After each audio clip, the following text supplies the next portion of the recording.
Hi everyone, welcome to the Highlights from Ukraine podcast, your daily audio summary of the latest news reported in the Ukrainian media.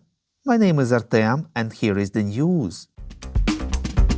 For 474 days, Ukraine stands strong against the forces of the Russian invasion. This night, Russia again attacked Ukraine with missiles and Shahed drones, reports Ukrainska Pravda. According to the local authorities, all missiles launched against Kyiv were downed by the air defense forces. There are no reports of casualties and destruction so far. In Kharkiv, drones damaged a utility company building and a warehouse where a fire broke out as a result of the explosion. The information about the victims is being clarified. Mayor of Kryvyi Rih, Alexander Vilkul, informed that Russians hit several civilian objects in different parts of the city. In particular, they hit a 5-story building. There are victims in extremely serious condition as well as people under the rubble. President of Ukraine Volodymyr Zelensky informed in his evening video address that the battles are fierce but Ukrainian troops are moving forward. The enemy's losses are exactly what we need. Although the weather is unfavorable these days, the rains make our task more difficult, the strength of our warriors still yields results. And I thank everyone who is in combat now, everyone who supports our combat brigades in the relevant areas, said Zelensky. The president thanked for every Ukrainian flag that is now returning to its rightful place in the villages of the newly deoccupied territory and for the significant replenishment of Ukraine's exchange fund. Deputy Minister of Defense Hanna Maliar informed that the armed forces of Ukraine have seized control of 7 settlements in the Donetsk and Zaporizhia regions over the past week during the counter-offensive operation, reports Channel 24. According to Maliar, Ukraine's forces have liberated the settlements of Lobkove, Levadne, Novodarivka, Neskuchne, Storozheve, Makarivka and Blagodatne. She added that troops had advanced a total of 6.5 kilometers, and the area of the deoccupied territory is 90 square kilometers.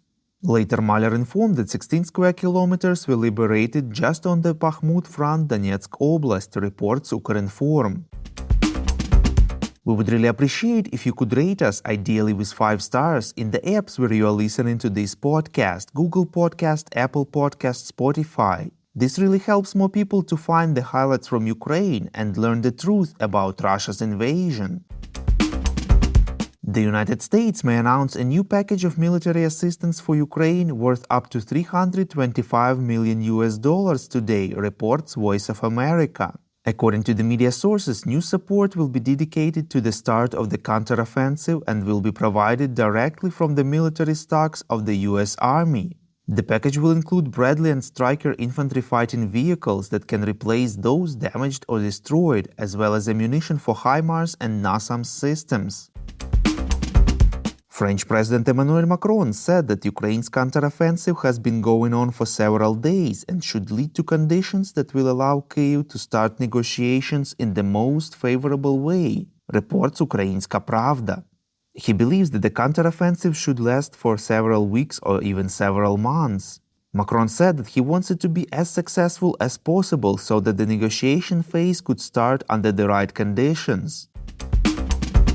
Ukraine's Foreign Minister Dmytro Kuleba stated that Ukraine's partners no longer have any doubts that Ukraine did not take any actions that led to the breach of the Kakhovka hydroelectric power plant dam, reports European Pravda. At the same time, he pointed out that they have not yet built a consensus regarding Russia's direct responsibility for this. According to Kuleba, the Western media caused great damage to the truth about this story with ambiguous headlines, as now Ukraine has to forcefully turn this story toward the truth. He said that the logic is as follows: in any case, Russia is to blame since the detonation is the result of Russian aggression against Ukraine. And whether the detonation of this scale was planned or they wanted to do something smaller and something did not go according to plan, this has not yet been established. There is still a difference of opinions on this issue. Kuleba said that the UN and the International Committee of the Red Cross have started providing help to the people on the left bank of Dnipro River. He also said that the UN mission has already been formed and is ready to go to the occupied left bank of the Dnipro River, but they need security guarantees from the Russian side to do this. The minister informed that 19 countries have already announced humanitarian aid for Ukraine due to the consequences of the dam explosion, reports Ukrinform. Help from 12 countries have already arrived. He specified that Ukraine received over 150 generators, 120 inflatable boats, 400 pumps, 500,000 water disinfection tablets, fuel and drinking water. Thank you for listening to the Highlights from Ukraine podcast. We are a commercial initiative of just two people and we need your help to grow. Share information about the podcast, rate us in the app, subscribe to our Patreon. With your support, we are getting better. We call on you to demand from governments of your countries to impose the toughest sanctions possible on Russia and its citizens to stop their invasion of Ukraine.